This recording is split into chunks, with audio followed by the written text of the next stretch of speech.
Om Sai Ram, Om Sai Ram, Om Sai Ram. Class 19।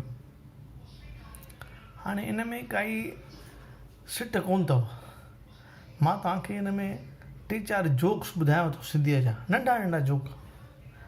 सम्झण जी कोशिशि कजो, यादि करण जी कोशिशि कजो, जीअं तव्हां ॿियनि खे बि ॿुधाए सघो। केर बि तव्हांखे जॾहिं जोक ॿुधाए न, खिलबो ज़रूरु आहे। उनजो रीज़न अथव, अगरि तव्हां न खिलिया त उनखे बुरो फील थींदो, ऐं या त उहो सम्झंदो तव्हांखे जोक सम्झ में न आयो, तव्हांखे वरी जोक ॿुधाईंदो। असांजी मम्मी हूंदी हुई,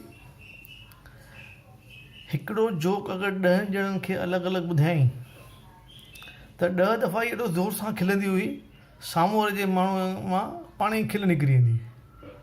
ऐं अगरि केरु खिलंदो न हो, सम्झो कंहिं न खिलियो या उनजो जोक ॿुधल आहे या उनखे जोक न वणियो, जेको बि हुजे, त मम्मी उनखे चवंदी हुई, छो जोक सम्झ में न आहे छा, चओ मां वरी थी ॿुधायां।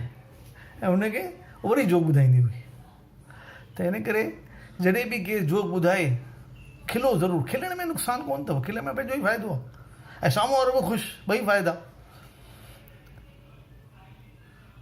त हाणे मां तव्हांखे पहिरियों जोक ॿुधायां थो।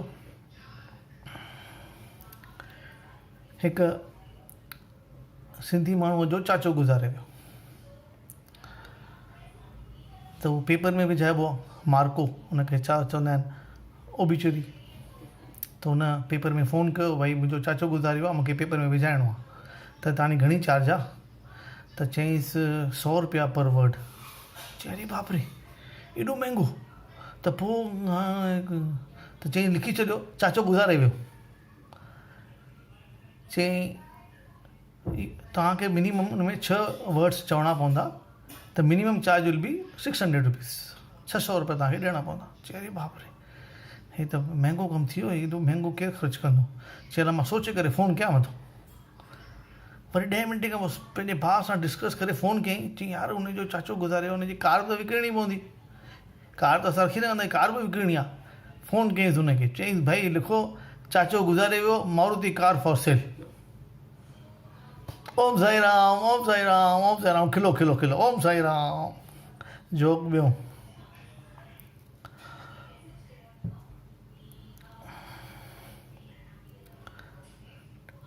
टाइटेनिक जॾहिं ॿुॾे पई, तॾहिं हुन में हिकिड़ो सिंधी बि हो।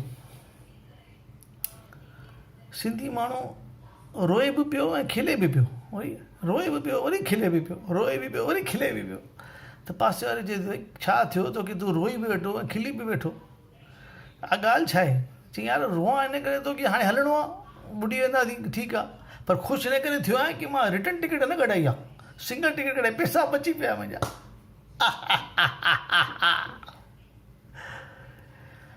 हिकिड़ो सिंधी डेथ बेड थियो, ॿुढो हो, डेथ बेड थियो, बसि हाणे वेंदो। पुठियां पंहिंजे जोए खे, अरे भाई किथे आहीं? जोए चयसि मां हिते ई साम्हूं ई वेठी आहियां। वरी पंहिंजे 2 पुटनि खे पुठियां, अनिल सुनील श्याम किथे आहियो? चई दादा असां साम्हूं ई वेठा आहियूं करे। अरे निभागो, सभु साम्हूं ई वेठा आहियो त हॉल में पंखो छो थो हले? हॉल जो पंखो त बंदि कयो। तव्हांखे कंहिंखे बि पैसनि जो ख़्यालु ई कोन्हे। हा, कॾहिं सम्झंदा आख़िर पैसे जो क़दुरु कॾहिं कंदा? ओम साई राम, ओम साई राम, ओम साई राम। हिकिड़ी जोए चयो पंहिंजे घोट खे, भाई जॾहिं मां नई नई शादी कई हुई, तॾहिं असां मानी खाइणु गॾु वेंदा हुआसीं, तव्हां मूंखे वधीक मानी खाराए छॾींदा हुआ, पाण घटि खाईंदा हुआ, ऐं हाणे तव्हां वधीक था खाई वञो ऐं मूंखे मानी तव्हां घटि था ॾियो। ईअं न छो, तव्हां मूंखे प्यारु करणु छॾे ॾिनो आहे छा? चई न अहिड़ी काई ॻाल्हि कोन्हे, हाणे छा आहे न, तूं मानी ठाहिणु सिखी वई आहीं। ओम साई राम, ओम साई राम, ओम साई राम। हिकु सिंधीअ पंहिंजे नौकर खे 5000 रुपया जो बोनस जो चेक ॾिनो। हुनखे ॾियणो न हो, पर ॾियणो पवंदो आहे। चई भाई तो तमामु सुठो कमु कयो आहे हिन साल, ॿिए साल बि एतिरो ई सुठो कमु कजांइ। त मां हिन चेक ते सही बि करे छॾींदोमांइ। ओम साईं राम, ओम साईं राम, ओम साईं राम। खिलो ऐं खिलायो ऐं हमेशह ख़ुशि रहो। ओम साईं राम, ओम साईं राम, ओम साईं राम।